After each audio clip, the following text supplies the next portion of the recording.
Hey everyone, it's Brandon Lee, host of the podcast Escaping Rock Bottom. Super excited for this episode of our show because I get to have Tim Westbrook on. He is the CEO, the founder, and the owner of Camelback Recovery right here in the Phoenix area. They're also partners of mine at Art of Our Soul. Tim, good to have you on the podcast. Brandon, it's great to be here. It's a pleasure. Thank you so much for having me. Yeah, it's really cool. We've connected over the last couple of months now that Camelback Recovery has been growing and expanding. So first off, congratulations to you on that, because when you first started, you were really focused on sober livings. Yeah, correct? we started sober living in 2014, so that's kind of been our niche. Sober living is, in my opinion and my experience, just as important, if not more important, than treatment. And there were so many sober living homes that weren't doing good work, and so it's like people go to treatment, and after they go to treatment, while they're in treatment, they're in a bubble and they're protected, and there's, they don't really learn the life skills necessary to learning how to live life differently. Right. And so we created a sober living program based upon our 5 pillars: accountability, support, structure, community, and purpose. And everything in our program supports one of those 5 pillars. So we've had a solid sober living program, and some say that the best in Arizona and one of the best in the country. And so that's what we've done for a long time. But what we've realized is that in order to help more people, providing treatment, providing clinical services is necessary. So now we're also a treatment center, and we provide different levels of treatment. We provide PHP, IOP, sober living, recovery coaching, sober companion, sober transport. And the great thing about it now is that we once someone is in our care, it's kind of like we get to put our arms around them, and they stay with us because, as you know, relapse is part of most people's story. Just is. Not some people's story. Most. Like most. Yeah. And so someone can come to us and let's say they go to detox first, and then they can step down and come to us at PHP, right, which is like inpatient treatment. Right. And then once they're doing well, we can step them down to IOP. Yeah.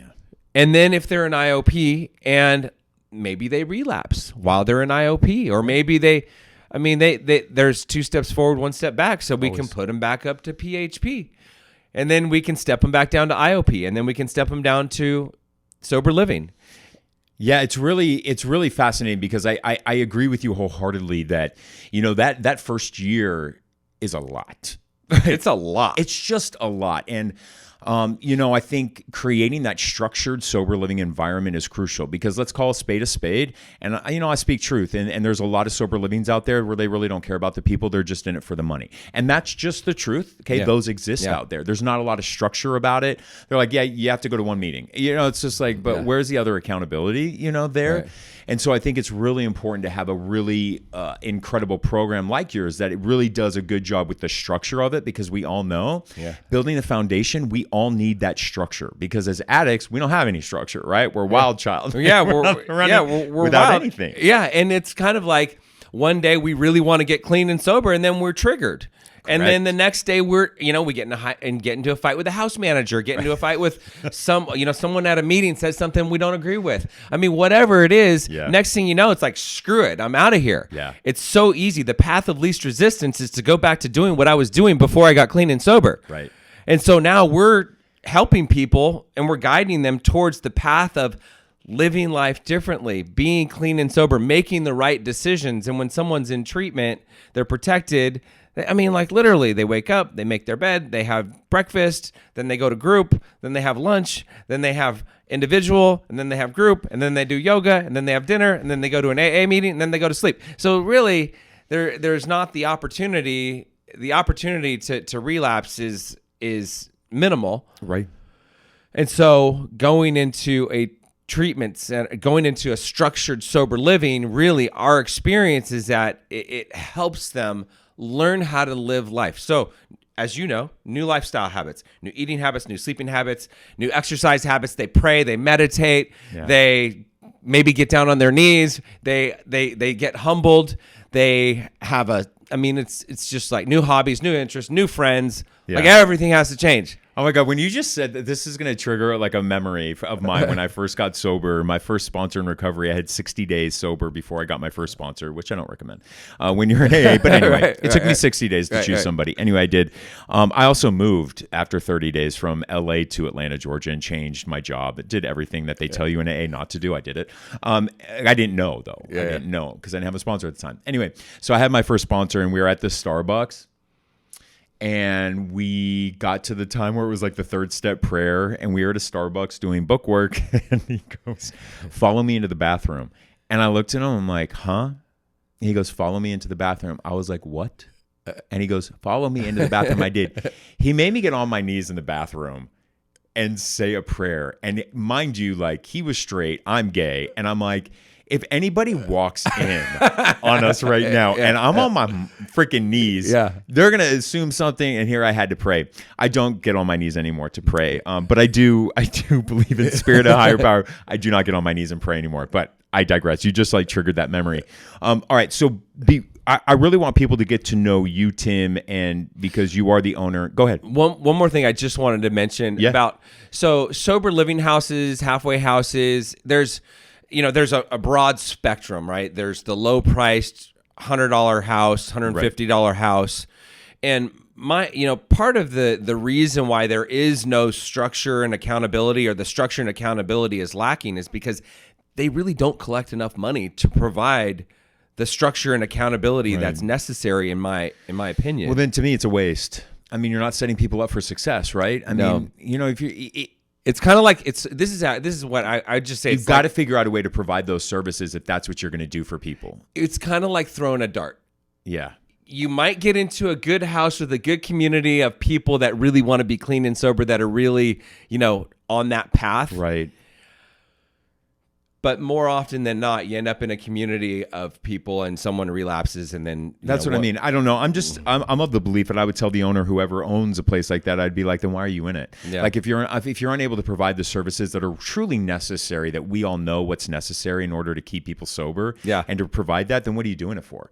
And if the answer is you're doing it to make money, that's not the thing. But then why else are you doing it? Because if you think you're doing when I'm trying to help those people that don't have the money, but you're not providing a good service to them, and I would actually think you're doing them a disservice in many aspects. I don't know. I kind of have my own thoughts on a lot of sober livings, because I've seen a lot of people just get into the game just to make money. Yeah, I've usually seen people who have like maybe 1 or 2 years of sobriety. Yeah, everybody's good at doing the addition. Nobody does the subtraction. Correct. They think these sober living guys are making money hand over fist. And that is not the truth. It's just not true. It's just not true. It's not. No. It's not. So do your homework. Do your homework if you're going to choose a sober living. Yeah. And I can say, because even before you all joined my program back in June, I had already I already knew about your program in sober livings, because many of the people that I saw in my art studio who were going to treatment in other places were actually in sober living at Camelback Recovery. Right. They were at like Buena Vista doing IOP, but they were living, at Camelback Recovery. So, and I had already heard a lot of good things. But so our, viewers and listeners can better get to know kind of who you are and why you're doing what you're doing with your life now and your life's purpose. Take me back to your childhood. Like, where was Tim born and raised? Born and raised in Southern California. So born in Whittier, grew up in Cerritos up until about sixth grade, and between 6th and 7th grade. So, and actually, I was always a bad kid. Yeah, I was always a bad kid. I mean, I would steal lemon heads. I would steal now and laters. I would steal cap guns. I remember throwing lemons at cars as they were driving by. I mean, when I was in 6th grade, I was the student body president. Okay, I'm the student body president. I'm getting straight A's. I play soccer. I'm an athlete. I'm a center halfback. Yeah. I'm a shortstop on the baseball team. My mom's the PTA president, and I get caught for stealing computers. Yeah. Okay. So I get kicked out of school. I have to resign as the president. I mean, that was kind of the first big thing that happened. And that's the alcoholic behavior. It's just random what you just said. I'm laughing because I too played club soccer. I grew up in Southern California, and in 7th grade, I was student body president. And I brought wine coolers to school and got everyone drunk. That's what we do. And I had to resign as president too. So I'm just like laughing at the similarities there. All right. So that was your first big time kind of getting in trouble. The manipulation and the lying, I'm sure, started it's happening like the there. lying, cheating, and stealing. Yeah, it already happened, right? It already happened. And then when I moved to Oxnard, which is where I went to junior high and high school. So mind you, I lived in Cerritos. So it's predominantly it's like upper middle income and lots of Asian, like predominantly Asian. So the school systems were the schools were off the charts, like the best schools probably in the country. Yeah. And then I go to Oxnard and I went to junior high at Rio de Valle, which is in El Rio, which is like Oxnard is the strawberry capital of California. So predominantly Hispanic community. Okay. Like lower middle income. Yeah. And so I go to school. I'm in 7th grade at this school. Okay. And I have new clothes. I'm this white kid. I look like I'm rich. I'm not a rich kid, but I look like I'm rich compared to, compared to the people that were there. And it was not good. It was not good. I mean, that was the first experience that, the girls loved me and the guys hated me, and I got jumped. I got beat up. It was bad. And that was the first time I started experimenting with drugs and alcohol, 7th grade. So would you consider, I'm a huge believer that trauma is the gateway, that trauma is the reason why people numb. Even though, I do believe it can be a genetic disease. I'm a total believer of that. I do believe trauma triggers it. Right. Would you say that experience was traumatic for you? Absolutely. Getting jumped, the bullying and stuff. Oh, okay, good. absolutely. I'm glad you recognize that. Absolutely. I think some people, when I talk to them, they always tell me, no, I didn't have any trauma in my childhood. And then I start to talk to them and they're like, yeah, I was really bullied as a kid. And I'm like, okay, well, that's traumatic. Well, yeah, it's like you got little T and big T, and then there's a spectrum of trauma, right? And it's like I didn't watch someone get murdered or anything like that, but that was all traumatic. Yeah, I mean, it's super traumatic. So that was kind of the junior high school years. When did you really start to numb out? And was it were you more alcohol or drugs at the time? Like when you kind of look back at your timeline. It was more alcohol and stimulants. So 7th and 8th grade, I kind of started smoking pot and some drinking, and I did mushrooms a couple of times. I did acid a couple of times. And then in junior high, I remember in my sophomore year, I got into some bad trouble with the gangs, and I ended up I got jumped, and it was, gun held to my head, and, face kicked in, and it was bad. So I ended up moving back to Cerritos to live with my dad. And when I was living with my dad in Cerritos, I was a sophomore at Cerritos High. I smoked pot every single day when I was there. And it was just so miserable, and I was so lonely. And I remember coming clean with my parents when I was a sophomore and telling them that I was smoking pot every day. And, I was getting my grades were, I was getting D's, and and I'm a good student, right? I'm smart. I'm a smart kid. And I shouldn't be getting bad grades. So they let me go back to Oxnard, and then, so I stopped smoking pot, but then that was kind of when my alcohol, I loved to drink. I loved it. I would drink and I would black out and I would have a great time, and I loved it. Okay. But I was still getting good grades. I was still in honors classes. I was playing football. I was a tailback. I was smart. I was popular. I had lots of friends. I ended up going to UC Davis. And I was just drinking. And then here's another big one. April 19th, 1996. I'm a sophomore at UC Davis. It's picnic day, the biggest party of the year, 200,000 people. The day starts at 8 a.m. with Bloody Marys, moves on to keg stands, beer pong, and singing Piano Man with my fraternity brothers. Yeah, you're drunk then. About 2 a.m., I'm like, see you later. I'm going to the Nard. Yeah. That was the last people heard of me. Yeah. And I get into my car to drive to Oxnard from UC Davis, which is 400 miles. About 2 hours later, 2 hours into the drive, I fall asleep at the wheel. I flip over 3 times. I end up on the other side of the freeway. The guy behind me watches me fall asleep. He watches me veer to the left, as I said, flip over 3 times and end up on the other side of the freeway. He finds me curled up in a little ball in what used to be the driver's seat of my Toyota pickup, amazed that I'm still alive. I'm in ICU for 4 days, 24-hour care for 28 days, transitional living center for brain injured adults for 6 weeks, disability classes at at Ventura College for 6 weeks. I don't remember 2 weeks of my life. The nurses would ask me, name animals, Tim. And I'd say dog, cat, mouse, mouseketeer. And people used to say, God has a plan for you. Yeah. That's why you survived. And I believed that I survived because of the house painting business I ran over the summer, doing my own sales and marketing and advertising and hiring and firing employees. And that's how I got my brain to recover. And also, Dr. Judy, who was my doctor at the time, said that I would never recover from the traumatic brain injury. He said I would never go back to UC Davis, but I fought hard. And so the drinking and the drug use continued. I didn't stop. Yeah. And actually, the drinking and drug use escalated. The drinking escalated to drug use. And I remember I was a GM of a painting company when I overdosed on GHB at a company event. I get fired. The next GHB overdose, I'm out partying with friends. I wake up in jail. Yeah.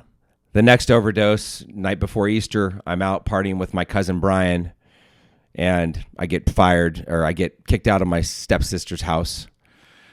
So nothing would stop me. Nothing would stop me. I kept at it, and I was offered the position as VP of another painting company, and it was nationwide, and I ran the largest startup division ever. By my third year, I'm the number 2 division in the country. Work hard, play hard. That's my motto. And then I meet Jennifer, an attractive brunette and owner of a successful business in San Francisco, and she makes up this song about me. It's Monday, and it's all about Tim. It's Tuesday, and it's all about Tim. Oh, wow. And everyone would laugh their asses off because it was true. Hey. And that was kind of how things went. And then I think probably 3 years. Oh, then soon I get fired again, actually, from the other painting company. I get fired again, and I'm like, fuck them. Yeah, I drink, I drug, but I get results. So I take off with Jen first class to Europe. We stay in 5-star hotels for 3 months. I propose with a huge diamond ring, get married at a fancy resort, and buy 5 houses in Arizona. I'm going to make millions in real estate. Yeah. This is 2006, okay? Yeah. Oh, God. Yeah. Oh, God. 3 years later, I kiss Jennifer goodbye on a Friday. My friend Sepp comes in town from San Francisco, and on Sunday I come home after a weekend of shenanigans with Sepp, and that's when Jen looks at me and says, I'm done. I'm leaving you. The only way I'll consider taking you back is if you never drink again, go to rehab, stop playing golf.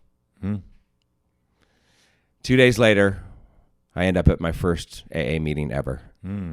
I pull into the parking lot, and pull into the church parking lot, and there's a bunch of guys laughing and having a great time. I'm in my car crying. I'm like, why the fuck are these guys so happy? And that was the first time I said, my name's Tim, I'm an alcoholic. It was March 8th, 2011. And that was the beginning of my road to sobriety. And so now today, there have been a lot of things that have happened since I got clean and sober. Separation, divorce, bankruptcy, my real estate license got revoked. I lost my business. I lost all of my homes. Like, all that stuff happened in sobriety. And because of recovery, because of AA, and all the other things. And so, and I know you can relate to this. It's not just AA. Like, AA was a massive part. That was my foundation, and that was what got me started. Yeah, it built a foundation for me. After that, then you have to build your house. You got to build your house. Yeah, there's all of the other work, and all of the other work for me is yoga, the principles of yoga are aligned with the principles of AA. I've done work with Psi seminars. I've done work with mastermind groups. I'm a member of Genius Network. There's a lot of other. You're also hugely spiritual, no? Absolutely. Yeah. Absolutely. And all of that is kind of like the yoga is very spiritual. That's what I mean. Yeah. Yoga is very spiritual. And my morning routine is like the most important thing for me.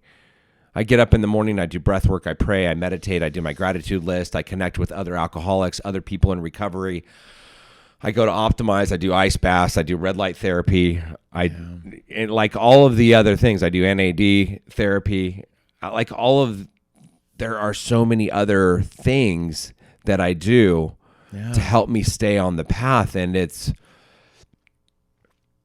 the work, it doesn't stop. Like the work doesn't stop.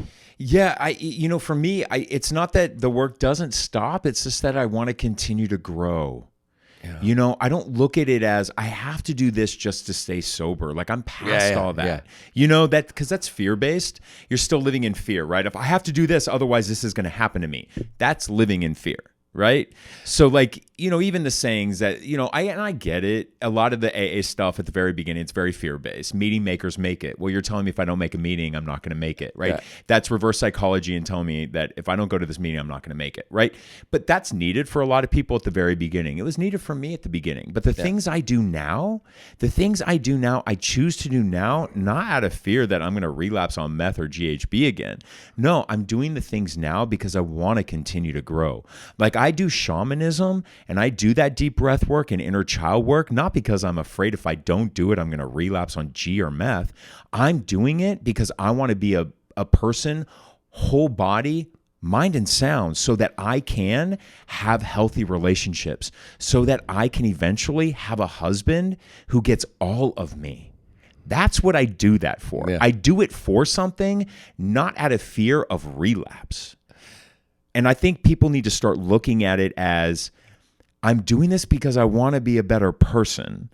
No, I'm not doing this because I'm being told to, because if I don't do this, I'm going to relapse. Right. And on that note, I agree, like 100%. My experience, people that are focused on staying sober, like, I just got to stay sober today. I just got to stay sober today. I got to stay sober. I can't go because those are the people that relapse. Yeah. You want to know why? Because often those people are just going to meetings, Tim. Right. Yeah. And it's just, and I just got to stay sober. I just got to make it past today. I just got to, and that might work temporarily. Yeah. For maybe even the first couple of years. Yeah. Yeah. But eventually it's like my experience, the people that are focused on living their best life. Yeah. Like to your point, those are the people that stay sober. Like, right. I do the stuff I do because I love it. I love the way I feel. I love the relationships that I have in my life. I love the people that I attract into my life. You attract what you are.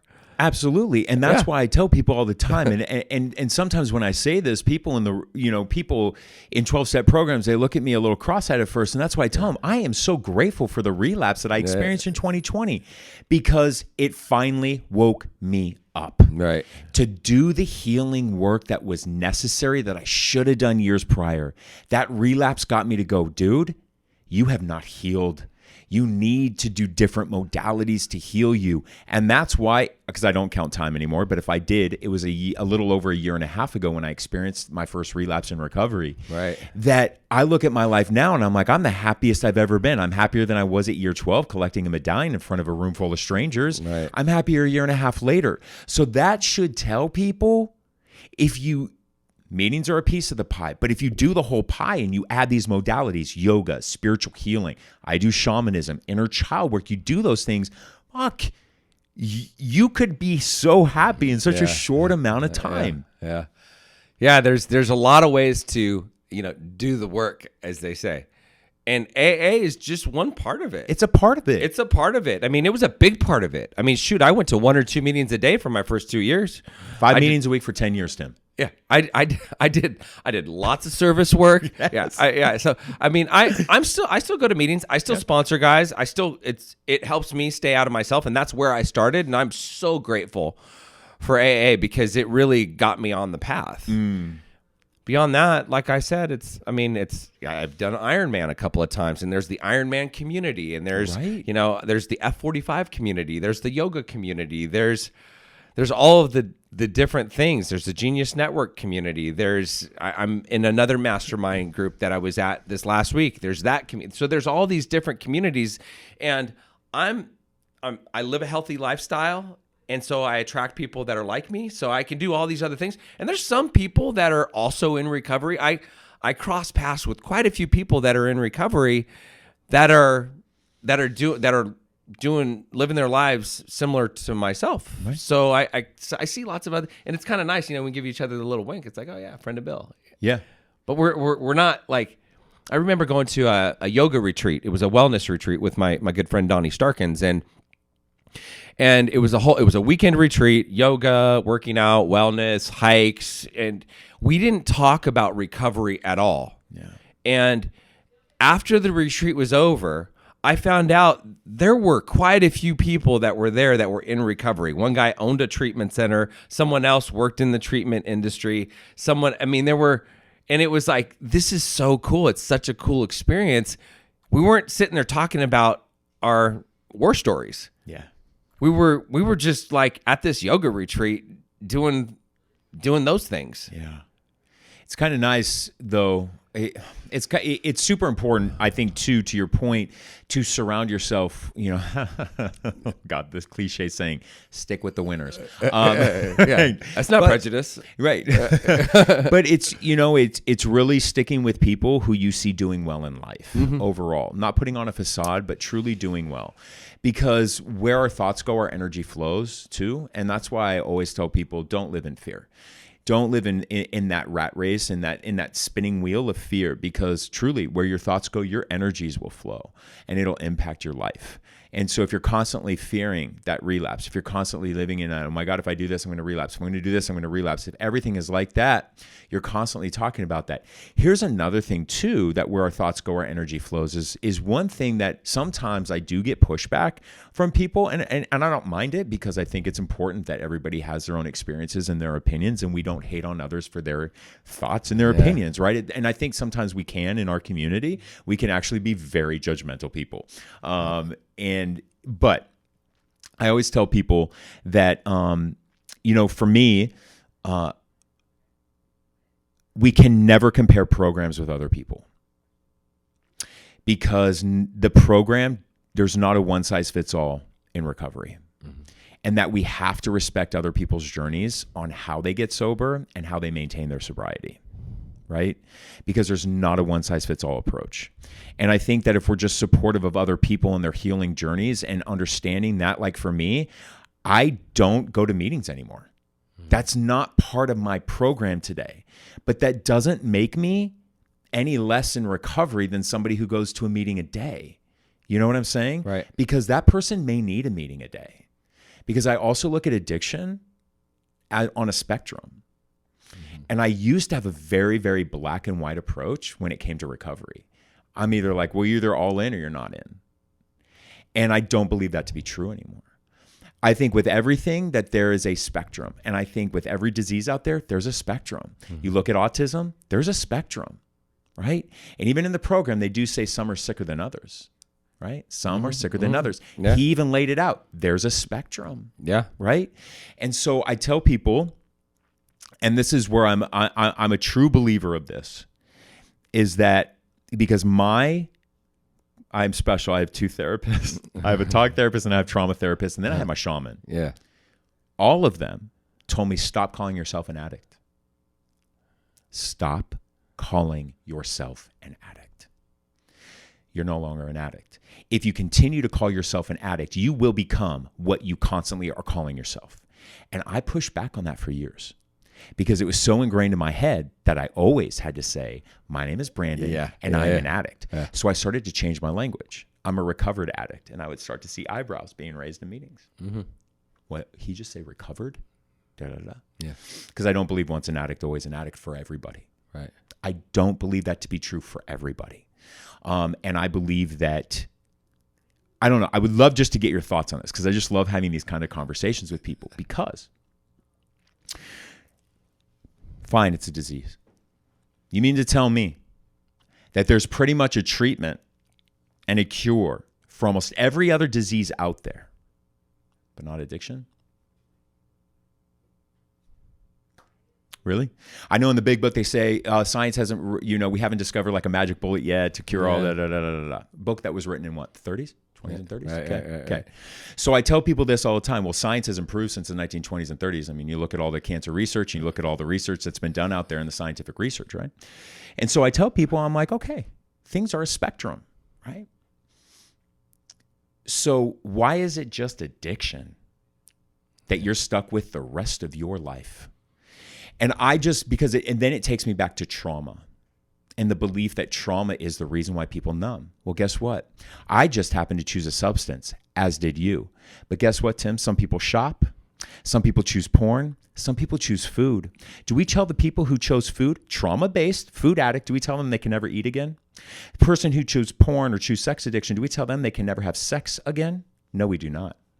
But I chose a substance, so I have to abstain the rest of my life. But I ask people all the time now, okay, if we believe that trauma is the gateway, if we heal the trauma, why do you have to call yourself an addict for the rest of your life? Right. Yeah. What I'm sitting here thinking is whatever I believe about myself. Yeah. Whatever it is, whether I believe or I can, or whether I believe I can't. Right. It's true. Right. And most medications don't even, the placebo effect is more powerful than the actual medication. Right. And so this kind of, I think this leads back to, I just got to stay sober today. The people that are focused on staying sober today don't stay sober. The people that are focused on living their best life, those are the people that stay sober. Like I really like what Tommy Rosen says. He says, "My name's Tommy. I'm a person in long-term recovery." So that's not, I'm Tim, I'm alcoholic. Right. I'm Tim, I'm an addict, which I still say. And so I say it. And even if I don't really think I'm still an addict, I mean, I don't believe that I could go back and have a couple of drinks. Right. I don't think I could do that. Like my personality, I go all in. Yeah. And quite honestly, it's just not even worth the risk. Right. For me. Yeah. And there's lots of people, which I believe this is why a lot of people that have had 10 years or 15 years, they think they graduate. And next thing you know, they're out. And within a year, they're back at it. Worse than they were before. I've heard stories of that time and time again.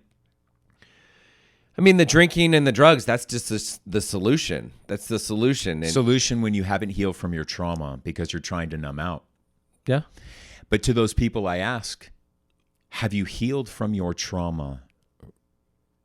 And have you done the work necessary to heal from your trauma? Because a lot of those anecdotal stories that we hear about people with 10, 12 years, you want to know why? It's because they get bored with going to meetings. They never took the time to heal from their trauma. They get bored of the repetition of going to meetings. And so they're like, I'm good. Or they don't even know that they have trauma. Correct. And so that's why I ask people. Yeah. So there's more to it than just going to meetings. Correct. And so that's why I ask people, do you heal yourself from the trauma? Because if you heal yourself from the trauma, your inner child will not get triggered every time something life happens to where you feel you need to numb out and escape. Right. In the way that we did when we had all that unresolved and unhealed trauma in us. Yeah. We realized that that's our inner child, like going into fight or flight mode, right? We're always constantly being triggered. Right. And that's why I ask people who are constant relapsers, right? Constant is you haven't taken the opportunity to go back and actually heal yourself from a lot of the childhood trauma and a lot of the childhood wounding. And so that's why I come from a different perspective. Right. I don't even care if it's drugs or I don't care if it's drugs or gambling or whatever the hell it is. Yeah. I don't care. Right. That's why this whole cocaine's anonymous and this anonymous and CMA. I went to CMA, right? Because I did meth. So I went to CMA for 2 years while I was going to AA, blah, blah, blah.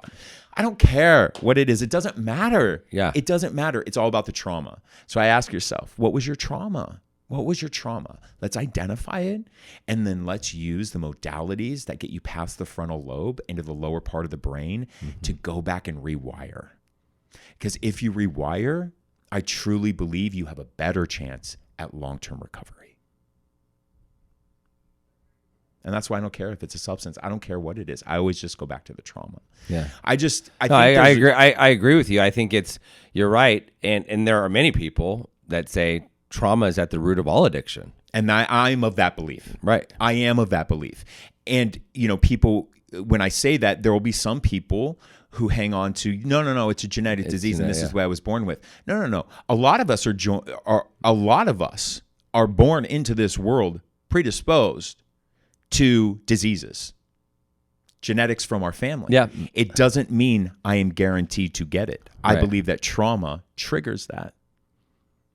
Just like I can come from the belief that stress and resentment causes cancer. Right? Just because you have a lot of cancer in your family doesn't mean you will get cancer, even though you're genetically predisposed to get it. Right. It is my belief that outside circumstances trigger that. Well, it's the combination. Right. It's like your immune system is down. Here's the other thing, Tim. I don't want to keep people from getting into recovery thinking that has to be the life sentence for them. And I think that thinking keeps a lot of people out. Well, and I can say for me, I never thought I couldn't imagine living life without alcohol and drugs. Right. Like when I was doing GHB, like I couldn't imagine life. I couldn't imagine. I had a life gallon. without I used GHB. to drive around with a gallon of GHB in the back of my Jeep, and you only need a cap full, by the way. You only need a cap, yeah. And here I am, which is why I overdosed so much. I mean, I can't even tell. I overdose every time on GHB because the threshold is just there's a threshold. you don't even know, and then it's like I need another cap. I need another. And then you wake up 8 hours later, and I wake up in the hospital, and I wake up in jail. I wake up. I mean, it's just like I look up, I see my stepmom. I look up, I see my mom. I mean, it's just like. I mean, I remember a time when I was living in San Francisco. I was at the Tonic Bar with my roommates. Yeah. And they left me at the Tonic Bar, and I woke up in the ER. Yeah. I didn't even tell my roommates that I overdosed. Like I was so embarrassed because I overdosed so many times. I ended up, and I get home at like 6 o'clock in the morning, and I just acted like I was out all night. Yeah. I mean, like meanwhile I had overdosed and went to the hospital. I mean, it's crazy. You and I are GHBers. Okay, so I will say this. You know, it was the final, like the final straw that broke the camel's back. It was the hospital stay, but one of my enemies in Hollywood, like just a guy I could not stand, but he was friends with all my friends. I just could not stand this guy. Yeah. I did GHB at a bar. I never drank alcohol. So I never did alcohol. I really never did alcohol ever. Okay. You know, like I was just straight to drugs at 15. Granted, I bought wine coolers to 7th grade in high school. Yeah, but it was 15. I was drugs and all that. I never drank. Like I don't ever have a history with just like trying drinks. And so alcohol was never my thing. So I told my first sponsor, I was like, I'm not calling myself an alcoholic. I didn't drink. I'm an addict. Yeah. I was an alcoholic. You have to call yourself an alcoholic. I'm like, yo, man, this is some serious bullshit. But that was like back in 09, 10. Yeah. Okay. So a lot's changed even from then. Anyway, so I OD on GHB at Blackout. Yeah. They carry me apparently from the bar back to this apartment. Yeah. My enemy's apartment. Yeah. I wake up on the ground in his apartment with a Post-it note on my forehead. You're a fucking mess. And being called a mess by the guy, like I could not stand the worst, was just like, and I was, you know, it was like, dude, you blacked out. You're on his ground. He actually brought you and saved you and brought you back to his apartment. Wow. And the Post-it, and I kept that Post-it for a long time. Unfortunately, I lost it because I kind of like love those things. Yeah. But yeah, I relate a lot to that. I relate a lot to that whole chasing the GHB thing and never thinking it's enough. But I love what you're doing with your life now. And I think that how have you found that purpose? As we kind of begin to close this episode, I love talking about how people like us, like I have found my life's purpose, you know, and I'm grateful to do what I do, like to be able to share the gift of art with other people and connect with them in that way. Because I'm a huge, huge, huge believer that art really is an important piece of the pie in a totality of the pie of recovery. I think we have to tap into that. Talk to me about your purpose. So, as I mentioned earlier, my real estate license was revoked. I owned a property management company. We did vacation rentals. So that was gone. And the opportunity to turn one of my homes into a sober living home presented itself. I looked into it, went back to school, got my master's in addiction counseling. And this is the deal. I'm passionate about my recovery. I'm passionate about helping other people. I'm passionate about being of service. And like, my life is freaking amazing. Yeah. Like, I love my life. I love the things that I get to do and living a kick-ass sober life. That's kind of what, that's what I'm here to do, is help people learn how to live a kick-ass sober life. And through all the things, and it's, everything from the morning routine, the breath work, the prayer, the meditation, the ice bath, the gratitude list, staying connected to people that I want to be like, my circle, having fun, laughter, connecting. I mean, being in recovery, and I can say one of the first things I learned from my sponsor, Todd, is how to have an intimate relationship with another person. Right. I used to think intimacy was sexual. It was sex. No, it's not at all. It's not. And I remember I learned from him how to cry in front of another man and how to be vulnerable and how to be vulnerable and how to connect. And that's what I've learned in recovery, is I don't need to have this big wall up. And I used to think that, happiness, I'm going to be happy from driving a nice car and owning a big house and having a hot girlfriend. And like, that leads to emptiness. True, that is emptiness. That's emptiness and guilt and shame. Because, how did I get all these things? I lie, cheat, and steal. Which leads to the guilt and the shame, which leads me to needing my solution. Yeah. Which is the drink, the drug, the gambling, Right. So I love what I get to do. I love what I get to do. I love that I get to help. I love that I get to save lives. Yeah. Because that's what it is. Yeah. We're saving lives. Yeah. You're saving lives through Art of Our Soul. You're teaching people how to have fun. Yeah. Which is important. Is that not important? Trying to convince some other owners of treatment centers, I'm like, listen, when they are on your campus for 30, 60, or 90 days, and we are doing one-on-one therapy, EMDR, inner child work, neurofeedback, brain mapping. Do you realize how fucking heavy some of that stuff is? Yeah. If we don't give people an opportunity to heal and experience joy in the early stages of recovery, why the hell would anyone want to stick with it? Yeah. Like, why would they think this is fucking bullshit? Yeah. We have to experience that. But I agree with you. I agree with you in the fact that what you've created, I have witnessed it because I work with your clients. Like, I witness you all truly helping save people. Like, I see it. Yeah, it's such a beautiful thing. And our being at our clinic, there's a lot of happiness. There's a lot of joy. There's a lot of, and Chris Newman, our COO, he said to me last week, he's like, man, everybody's pretty happy. Yeah. He's like, it's not like this at most treatment centers. It's not. I had a conversation with one of your other workers. I'll name nameless because we don't need to name him. And he said to me, and I asked him, I said, what's your, what are your dreams and goals? Like, what do you want to go do? Mm-hmm. And he looked at me, he's like, I'm doing it. Yeah. I was like, wow. I was like, you don't want to own your own treatment center? He goes, no, I love what I'm doing. And he goes, and I love Tim and I love Chris. Yeah. And he's like, I love my role and I want to continue doing this. So kudos to you. Yeah, thank you. Yeah, I feel, in my opinion, it's just, I get to live my best life. I get to be an example. And the highest level of accountability is having a group of people that are looking up to me. Correct.